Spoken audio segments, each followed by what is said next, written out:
Bila sebut pasal bidang audiologi, mesti ramai antara korang yang tak pernah dengar ataupun tahu apa itu bidang audiologi. Jadi pada hari ini saya ingin memperkenalkan ataupun jelaskanlah apa itu bidang audiologi. Audiologi ni dia merupakan satu bidang yang mengkaji pasal pendengaran, keseimbangan dan juga masalah yang berkaitan pendengaran dan keseimbangan. Dan individu ataupun orang yang merawat mereka yang mempunyai masalah keseimbangan ataupun pendengaran dikenali sebagai seorang audiologis. Untuk melayakkan seseorang itu digelar sebagai seorang audiologi, perlu ada degree ataupun ijazah sarjana muda dalam audiologi, dan antara syarat untuk dapatkan ijazah ataupun degree ialah melengkapkan 350 jam klinikal. Dan jam klinikal ni dia terbahagi kepada dua, 100 jam untuk pemerhatian dan 250 jam contact hours, di mana kita sendiri perlu memberikan rawatan dan berjumpa dengan pesakit sebenar. Setakat hari ini hanya ada 3 universiti yang menawarkan bidang ataupun kos audiologi. Yang pertama ialah Universiti Sains Malaysia USM Kubang Krian Kelantan, yang kedua Universiti Kebangsaan Malaysia Kuala Lumpur, dan yang ketiga ialah Universiti Islam Antarabangsa Malaysia Kuantan Pahang.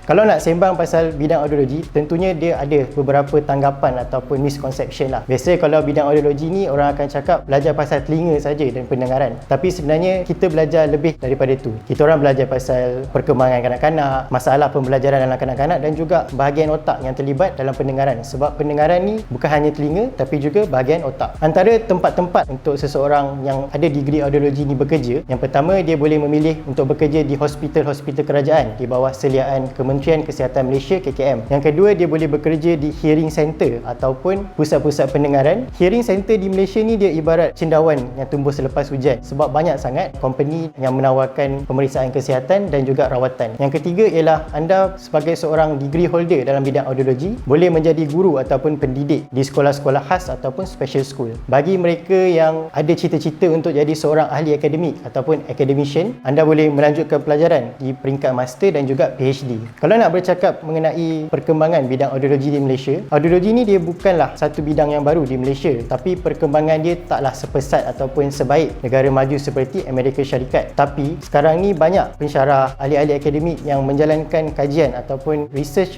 terbaru untuk membanyakkan lagi kajian dan kualiti pendidikan dalam audiologi. Sebab bidang audiologi ni dia merupakan bidang kesihatan, dan semestinya sebagai seorang audiologis ataupun pakar pendengaran, kita sentiasa mahukan yang terbaik untuk membantu masyarakat, terutamanya mereka yang mempunyai masalah pendengaran dan keseimbangan. Berbeza antara mereka yang buat pembacaan sendiri dan juga pergi ke universiti secara formal ialah yang pertama, pengalaman untuk berjumpa dengan pesakit tu lagi baiklah daripada pembacaan sendiri. Sebab bila kita belajar teori saja tanpa kita berjumpa dengan pesakit sebenar, kita sebenarnya tak dapat tahu secara spesifik keadaan sesuatu penyakit tersebut. Mungkin dalam buku secara teori kita belajar begini, tapi sebenarnya bila kita turun ke klinikal, dia sangat berbeza, dan di situ kita akan banyak belajar sesuatu yang baru. Jadi sebagai seorang pelajar audiologi, semestinya saya ingin melihat bidang audiologi ini berkembang seperti negara-negara maju di luar sana. Masyarakat di luar sana, jika anda mengalami masalah mengenai pendengaran ataupun keseimbangan, silalah rujuk kepada audiologis dan dapatkan rawatan yang sebetulnya daripada mereka.